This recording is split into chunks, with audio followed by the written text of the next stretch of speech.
सकता है, आपने उसमें कोई आपने कहा कि किदवई साहब बड़े बुजुर्ग हैं, तो क्या बुजुर्गों को अब रास्ता छोड़ना चाहिए नौजवानों के लिए, और बुजुर्गों को चाहिए कि सुझाव दें, सलाह दें, थिंक टैंक का पार्ट बने और युवाओं को मौका दें कि भाई आगे बढ़ें। बुजुर्ग हैं, बुजुर्गों ने बहुत बार विधायक रह लिए, मंत्री रह लिए, तो एक तकाजा भी होता है वक्त का कि भाई युवाओं को मौका दिया जाए। उस इलाके में मैं गया तो तमाम काम विकास कार्य अधूरे पड़े हुए हैं। वहाँ स्कूल्स की कमी है, वहाँ हॉस्पिटल्स की कमी है, तमाम रोड्स की कमी है, तमाम चीज़ों की कमी मैंने देखी। तो उसको सोच के वहाँ की जनता, मैंने चुनाव लड़ने की तैयारी कर, माननीय राष्ट्रीय अध्यक्ष अखिलेश यादव जी का निर्देश व आदेश होगा तो मैं उस विधानसभा से, मैं तैयारी मेरी पूरी है और मैं हो सकता हूँ कि भाई माननीय राष्ट्रीय अध्यक्ष जी का अगर आदेश होगा तो मैं वहाँ से चुनाव लड़ने की लड़ूंगा।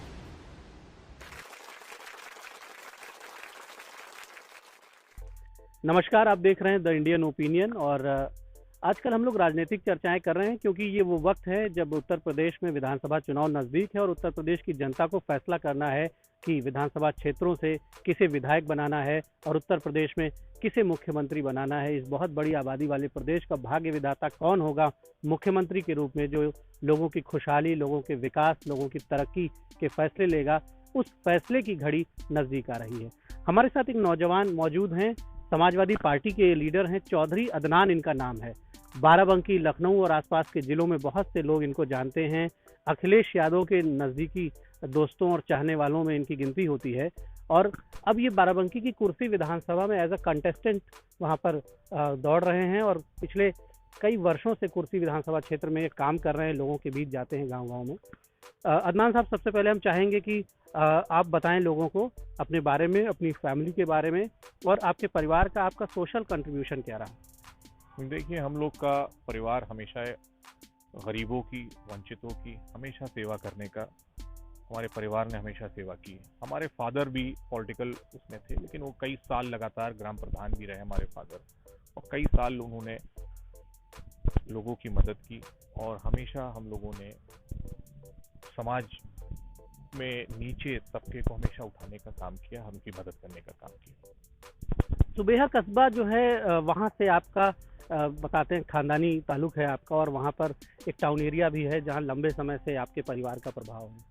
देखिए, सुबेहा कस्बा एक हम लोग बहुत पुराना कस्बा है और वहाँ से हमारे पूर्वज किसान भी थे और जिम्मेदार भी थे वहाँ के।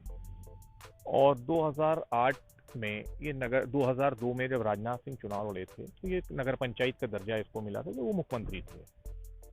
उसके बाद से लगातार जब जब चुनाव हुआ तो नगर पंचायत सुबेहा में समाजवादी पार्टी का हमेशा परचम लहराया। प्रथम चेयरमैन हमारी माता जी थी वहाँ से, उनका हमेशा प्रतिनिधित्व किया। आज तक वहाँ से समाजवादी पार्टी कभी हारी नहीं। ये एक बड़ी बात है कि एक नगर पंचायत है बाराबंकी में सुबेहा, जहाँ पर जब से उसका फॉर्मेशन हुआ है, जब से गठन हुआ है, उस नगर पंचायत में समाजवादी पार्टी लगातार इलेक्शन जीतती है क्योंकि आपके परिवार के लोग वहाँ से चुनाव लड़ते हैं और कोई भी चुनाव लड़ता है तो आपके परिवार का समर्थन रहता है। अदनान साहब, अब विधानसभा चुनाव की आप तैयारी कर रहे हैं। कुर्सी विधानसभा लखनऊ की नज़दीकी विधानसभा है और मुझे बहुत से लोगों ने बताया कि आप वहाँ सालों से जा रहे हैं, सालों से लोगों के बीच हैं, आप वहाँ गाँव-गाँव में जा रहे हैं। आपने क्या ज़रूरतें वहाँ की आइडेंटिफाई की हैं, क्या वहाँ की नीड है, किन विषयों पे काम वहाँ पर होना चाहिए? देखिए दीपक भाई, मैं बता दूं, मैं 1997 में कोषाध्यक्ष शिक्षण कॉलेज का था, तो हमने राजनीति की शुरुआत छात्र राजनीति से हमेशा की और मैंने कुर्सी विधानसभा में लगातार कई सालों से प्रतिनिधित्व कर रहा हूं नगर पंचायत सुबेहा का। हमेशा विकास के बारे में हम लोग सोचा। हमारे नेता माननीय अखिलेश यादव जी ने 2001 में जब राजनाथ सिंह जी चुनाव लड़ रहे थे तो उन्होंने हमें बाराबंकी में समाजवादी पार्टी में स्थापित किया। तब से लेकर आज तक समाजवादी पार्टी की सेवा कर रहा हूँ माननीय अखिलेश यादव जी के निर्देश पे, और हमेशा समाजवादी पार्टी के चाहे प्रचार हो, कोई भी चुनाव हो, तो मैंने कुर्सी विधानसभा में कई साल से मेहनत कर रहा हूँ। और मैं आपको बताना चाहता हूँ कि वहाँ पर मैंने देखा कि नौजवान तमाम रोडे, क्योंकि वो इलाका बहुत पिछड़ा हुआ है। कुर्सी तो आपके लखनऊ के पास है, लेकिन ये राम मंडई और ये सब पूरा इलाका लगता है, बहुत बड़ी कुर्सी विधानसभा क्षेत्र है। तो उस इलाके में मैं गया तो तमाम काम विकास कार्य अधूरे पड़े हुए हैं। वहाँ स्कूल्स की कमी है, वहाँ हॉस्पिटल्स की कमी है, तमाम रोड्स की कमी है, तमाम चीज़ों की कमी मैंने देखी। तो उसको सोच के वहाँ की जनता, मैंने चुनाव लड़ने की तैयारी कर, माननीय राष्ट्रीय अध्यक्ष अखिलेश यादव जी का निर्देश व आदेश होगा तो मैं उस विधानसभा से, मैं तैयारी मेरी पूरी है और मैं हो सकता हूँ कि भाई माननीय राष्ट्रीय अध्यक्ष जी का अगर आदेश होगा तो मैं वहाँ से चुनाव लड़ने की लड़ूंगा। युवाओं की बड़ी भूमिका बताई जा रही है इस बार के विधानसभा चुनाव में, और यूथ वोटर जो है उसका एक बड़ा रेशियो है हमारे देश में। भारत को युवाओं का देश अब कहा जा रहा है। दुनिया के बहुत से ऐसे देश हैं जहां युवाओं की पॉपुलेशन कम है, लेकिन भारत पर कुछ ऊपर वाले की भी कृपा है। हमारे देश में जनसंख्या एक चैलेंज है, बढ़ता हुआ पॉपुलेशन एक चैलेंज है, लेकिन यूथ पॉपुलेशन जो है वो एक अचीवमेंट, एक ताकत, एक उपलब्धि भी है। तो युवाओं की जनसंख्या ज़्यादा है भारत में, उत्तर प्रदेश में भी युवा नेताओं पर भी लोगों की निगाहें हैं। आप समाजवादी पार्टी के एक युवा नेता हैं, युवाओं की क्या ज़रूरत देख रहे हैं, युवाओं के जो सपने हैं उनके बारे में आपका क्या ख्याल है? पहले तो हमारे उत्तर प्रदेश में आप देखिए 2012 से लेकर 2017 में जब अखिलेश यादव जी मुख्यमंत्री थे तो उन्होंने हमेशा युवाओं के लिए काम किया, चाहे वो लैपटॉप देना हो, चाहे वो नौकरियां हो, चाहे वो छात्रवृत्ति हो, तमाम उन्होंने युवाओं के लिए काम किया, बेरोजगार युवाओं को नौकरियां दी। और 2017 से लेके जो अब तक की सरकार बीजेपी सरकार है उसमें आप देख लीजिए बेरोजगार कितने बेरोजगार हो चुके हैं लोग, नौकरियां मिल नहीं रही हैं, नौकरियों पे वादा इन्होंने किया लेकिन कोई भी ना विकास कार्य इन्होंने पूरा किया, ना कोई भी युवाओं का वादा पूरा किया, नौकरी देने से लेके और टैबलेट से लेके और लैपटॉप तक देने का वादा किया था। कोई भी इनके घोषणा पत्र में जितने भी युवाओं के संबंध में इन्होंने वादे किए आप खुद ही देख रहे हैं पूरा नहीं किया।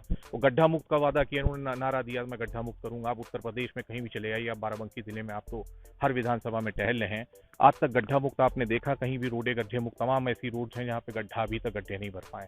तो ये सरकार जो है और ये काम सिर्फ अखिलेश यादव जी कर पाएंगे। 2022 में माननीय अखिलेश यादव जी की सरकार बनने जा रही है। वो मुख्यमंत्री बनने के बाद युवाओं का जो भी काम होगा, विकास होगा, जो भी नौकरियां, बेरोजगारी, जो आज की डेट में लोग बेरोजगार हो गए हैं उनका रोजगार से लेके युवाओं का हमेशा अखिलेश यादव जी ने ख्याल रखा है।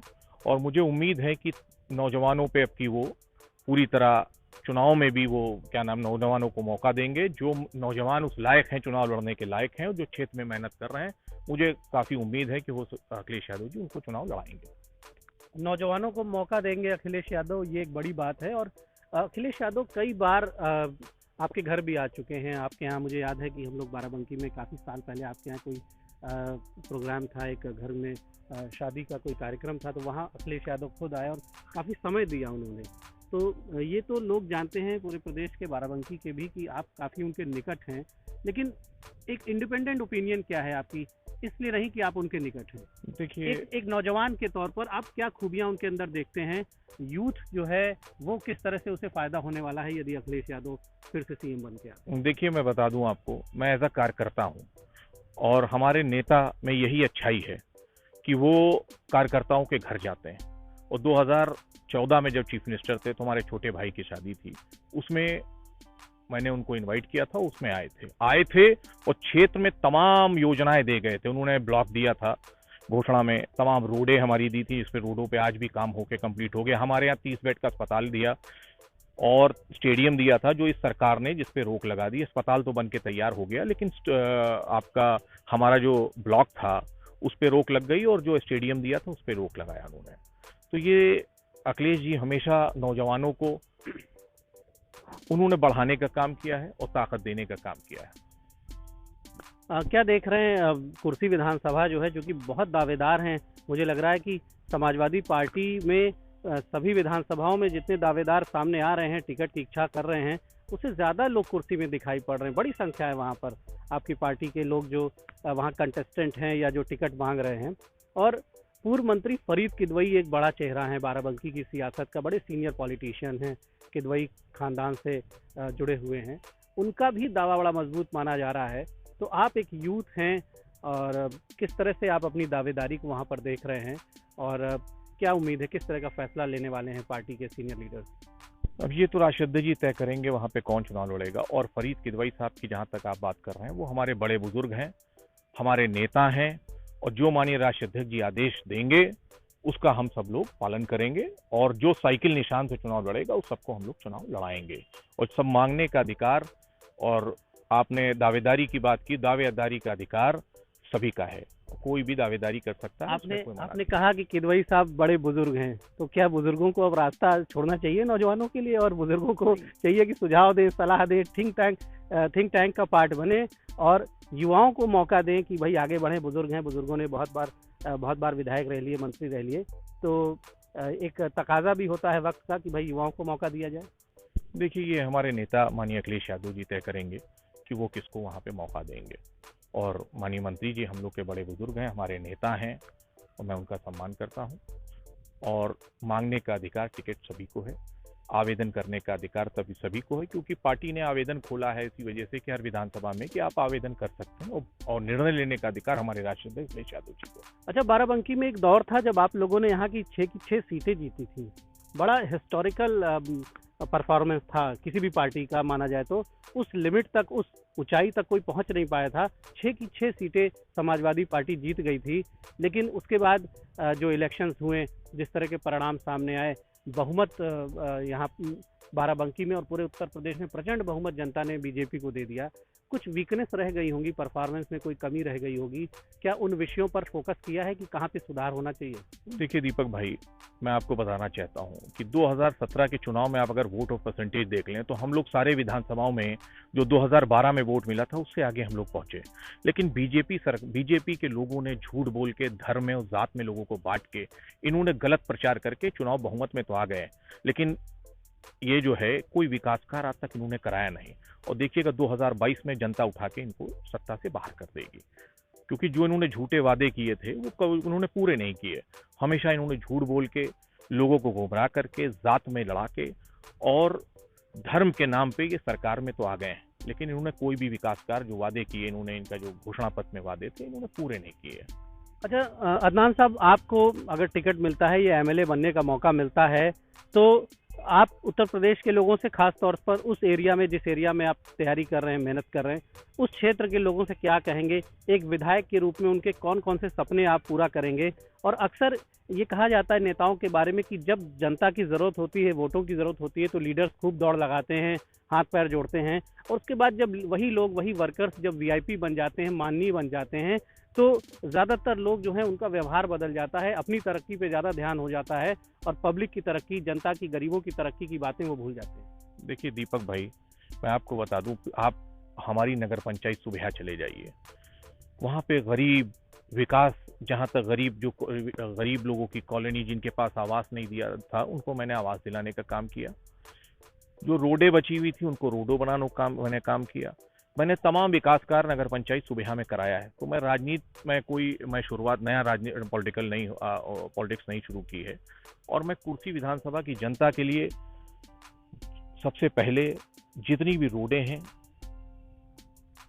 जो रोडें बची हुई वहां पे हैं, उनको बनवाने का काम करूंगा। नौजवानों को नौकरी, अस्पताल, स्कूल, हॉस्पिटल्स पे सबसे पहले काम शुरू करूंगा, क्योंकि कोरोना काल में आपने देखा है कि हॉस्पिटल की कमी से लोग कितने खत्म हो गए, तमाम लोग ऑक्सीजन से खत्म हो गए, और हम लोग के पास ऑक्सीजन सबसे पहले हॉस्पिटल्स की कमी है, उसको दूर करूंगा। जो स्कूल्स बचे हैं जहां बच्चे हमारे पढ़ के और आगे बढ़ सके, उनको मैं पूरा कराऊंगा। और जितनी रोड और पुल वहाँ बचे हुए विकास कार्य, जहाँ जिस गांव में इलेक्ट्रिशियन वो नहीं है, बिजली की व्यवस्था नहीं है, वहाँ बिजली की व्यवस्था कराने का कार्य किया जाएगा। और ये सब काम मैंने करके नगर पंचायत में मैं लगातार मैंने प्रतिनिधित्व किया है नगर पंचायत का, मैंने करके दिखाया हुआ है जनता को। उसका उदाहरण सुबह नगर पंचायत है।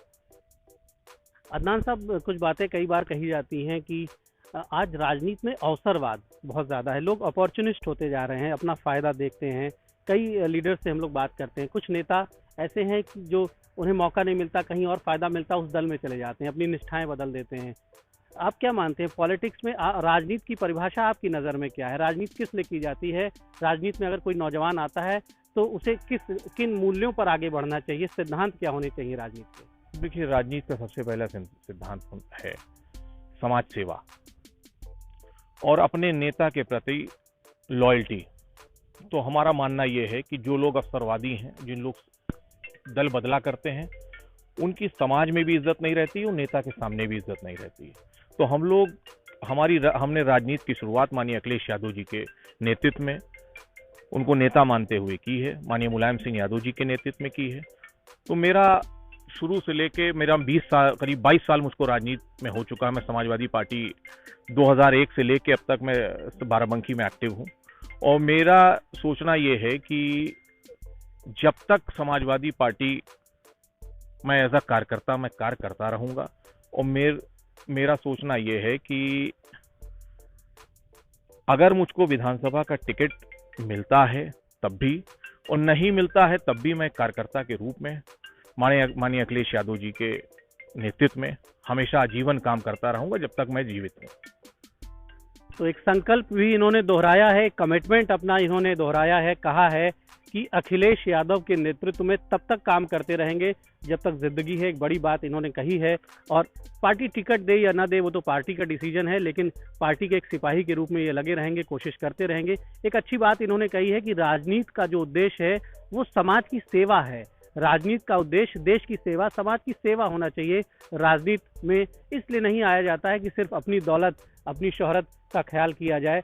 जो लोग हमें वोट देकर, आपको वोट देकर वीआईपी बनाते हैं, माननीय बनाते हैं, उनके सपने आपसे जुड़े होते हैं, उनकी उम्मीदें आपसे जुड़ी होती हैं। जो भी लोग नौजवान हैं, नए लोग हैं या पुराने लोग जो भी सियासत कर रहे हैं, उन्हें ज़रूर इस बात पर ध्यान देना चाहिए कि आप अगर जनप्रतिनिधि बनते हैं तो हज़ारों लाखों लोगों के सपने आपसे जुड़े होते हैं। उनके सपनों को पूरा करने पर ध्यान लगाएं, उनकी मुश्किलों को दूर करने पर ध्यान लगाएं और इसी रास्ते पे चलकर आप बेहतर नेता भी बन सकते हैं, बेहतर स्टेट्समैन बन सकते हैं और प्रदेश को, देश को विकास के मार्ग पर ले जा सकते हैं। चौधरी अदनान एक युवा नेता हैं, हमारी शुभकामनाएं हैं इनके साथ। पार्टी का जो भी फैसला होगा, लेकिन राजनीति में ये ज़रूर आगे बढ़ते जाएं, ऐसी हमारी इनके लिए गुड विशेज़ हैं, शुभकामनाएं हैं। Thank you.